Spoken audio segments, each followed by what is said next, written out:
If you find an idea that requires 3 or 4 years of improvement and patience and really sticking with it, that we're very good at that. Take Windows, which we bet our company on.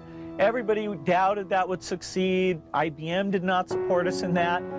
It took longer than we expected, over 4 years before finally graphical interface got popular, and now people take it for granted. It's part of every personal computer, and you just expect it to be there.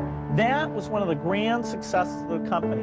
In the same way, we're betting on the internet, that our tools there will be popular, and that a few of these content plays that we've decided to get involved in, that the scale and the users will make those into great businesses. I'm in meetings a lot. My calendar gets very full with those, and then at night, after the kids have gone to bed, I'm on email a great deal. I get messages during the day. That's my chance to give long responses. And then over the weekend, I send a lot of mail as well. I take 2 weeks a year to just go off and read and think, where I'm not interrupted by work or anything else. I'm just solidly trying to think about the future, and people get to send me things to read as part of that so-called Think Week. So it's a nice mix of things. About 25% of the time that I'm out traveling around, meeting with customers, Europe, Asia, and that sort of helps me think, okay, do we have the right priorities? What are people responding well to, and what would they like to see us do better? Hello, I'm Bill Gates, Chairman of Microsoft. In this video, you're going to see the future, Windows. Microsoft first came up with the Windows concept back in 1983. And today, the leading software users have switched into the Windows environment. It's really incredible how quickly our powerful applications like Word and Excel and PowerPoint have been adopted. It's not just Microsoft applications. Even companies like WordPerfect and Lotus have now come out with Windows applications. And every week we see new innovative work.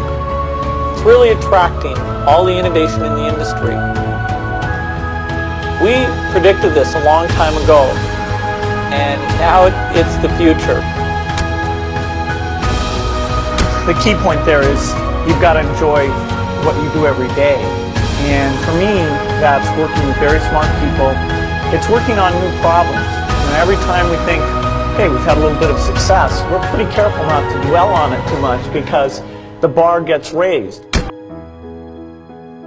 To Warren, I talked to my wife Melinda, so I have enough people that know me and actually know where my judgment isn't its strongest, where I might get overexcited about something or forget to think about something, and so they're good at correcting, particularly Melinda, good at correcting whatever those blind spots are. And I think it's good to encourage your friends and advisors to really give them that license. I can go to a party and forget to say hello to various people or something. That's a very minor example of my blind spots. Not to the hostess.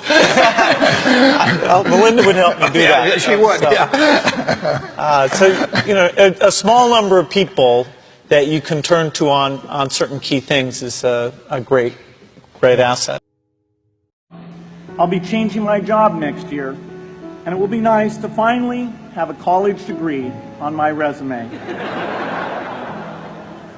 I applaud the graduates for taking a much more direct route to your degrees. For my part, I'm just happy that the Crimson called me Harvard's most successful dropout. I guess that makes me valedictorian of my own special class. I did the best of everyone who failed. But I also want to be recognized as the guy who got Steve Ballmer to drop out of business school.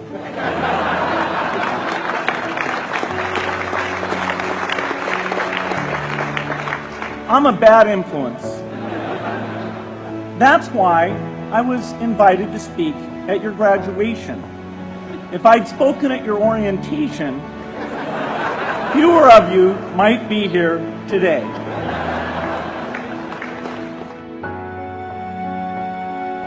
Picking people, deciding to go into partnership with Paul Allen, is probably at the top of the list. And then subsequently hiring a friend, Steve Ballmer. And having somebody who you totally trust, who's totally committed, who shares your vision and yet has a little bit different set of skills, and also acts as a check on you. You know, some of the ideas you come up with, you run by them because you know they're going to say, hey, wait a minute, you know, have you thought about this and that? And just, you know, the benefit of sparking off of somebody who's got that kind of brilliance, it's not only made it fun, but it's really led to a lot of success. So picking a partner is crucial. I had one habit that I developed when I was at college. It was actually a very bad habit, which was I like to show people that I didn't do any work and that I didn't go to classes and I didn't care. And then at the very last minute, like 2 days before the test, I'd get serious about it. And people thought that was funny. You know, that was my positioning, the guy who did nothing until the last minute. Then when I went into business, that was a really bad habit. And it took me a couple of years to get over that. Nobody praised me because I would do things at the last minute, and I tried to reverse to students I didn't think that highly of, who were always organized and had things done on time. I'm still working on it, but procrastination is not a good habit. Bill could change clothes.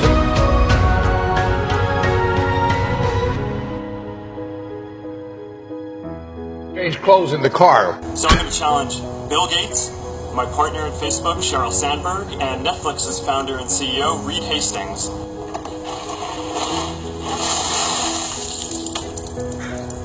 I'm glad to give to ALS. It's a great cause, but I want to accept this challenge. I want to do it better than it's been done. Been working on this, you know, got this design. There we go. Yeah. It's going to be great.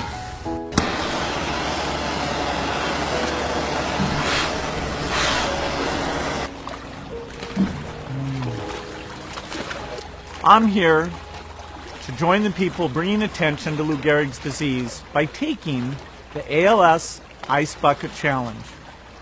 I'm going to challenge 3 more people: Elon Musk, Ryan Seacrest, and Chris Anderson of TED. Consider yourself challenged. You have 24 hours. Good luck.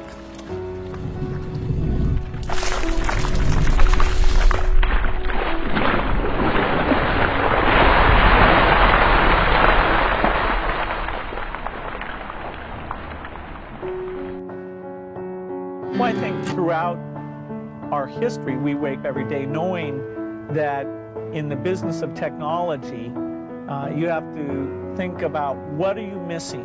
What is the research or customer feedback that you should be paying more attention to? And how do you keep that pace of innovation very, very high? How do you make sure you're hiring the very best people? And that kind of focus has helped drive us forward through all the milestones the company has had. Certainly the internet is a great example of that. We had to tear up our plans and step back and say, well, how do we really embrace all that's good about the internet and recognize some of the shortcomings and make sure we're leading the way in reducing what it has